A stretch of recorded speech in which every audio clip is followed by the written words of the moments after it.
ដល់វេនអ៊ីរ៉ាំងសងសឹកហើយអ៊ីស្រាអែលបានប្រកាសវិធានការបន្ទាន់ដោយហាមឃាត់ការជួបជុំសាធារណៈបិទសាលារៀននិងកន្លែងធ្វើការព្រមទាំងផ្លាស់ប្ដូរអ្នកជំងឺទៅកាន់ទីជំរកក្រោមដីនៅថ្ងៃសៅរ៍បន្ទាប់ពីទីក្រុងតេហ៍រ៉ង់បានបាញ់មីស៊ីលឆ្ពោះទៅកាន់អ៊ីស្រាអែលដើម្បីសងសឹកចំពោះការវាយប្រហាររួមគ្នារវាង United States និងអ៊ីស្រាអែលលើអ៊ីរ៉ង់រដ្ឋមន្ត្រីក្រសួងការពារជាតិអ៊ីស្រាអែលលោកអ៊ីស្រាអែល Katz បានប្រកាសភាពអាសន្នទូទាំងប្រទេសដោយប្រមានសាធារណជនអំពីហានិភ័យនៃការវាយប្រហារដោយមីស៊ីលនិងយន្តហោះគ្មានមនុស្សបាកពីអ៊ីរ៉ង់កងកម្លាំងយោធាអ៊ីស្រាអែលបានបញ្ជាឲ្យប្រជាពលរដ្ឋអនុវត្តតាមសេចក្តីណែនាំបន្ទាន់ខណៈបានប្រកាសឲ្យទាហានបម្រើរាប់ម៉ឺននាក់ឲ្យចូលបម្រើការងារនិងពង្រឹងសន្តិសុខតាមបណ្ដោយព្រំដែនគោក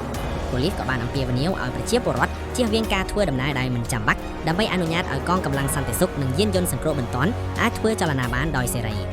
ទោះបីជាមានភាពតានតឹងកើនឡើងក៏ដោយជនជាតិអ៊ីស្រាអែលមួយចំនួននៃទីក្រុង Tel Aviv បានទៅកាន់ឆ្នាំងខ្សាត់កាលពីថ្ងៃសៅរ៍មុនពេលការឆ្លើយតបដំបូងរបស់អ៊ីរ៉ង់ដោយពួកគេបញ្ជាក់ថាមានទំនុកចិត្តលើប្រព័ន្ធការពារដែនអាកាសដ៏ទំនើបនិងសម្ដែងការគាំទ្រចំពោះប្រតិបត្តិការយោធាប្រឆាំងអ៊ីរ៉ង់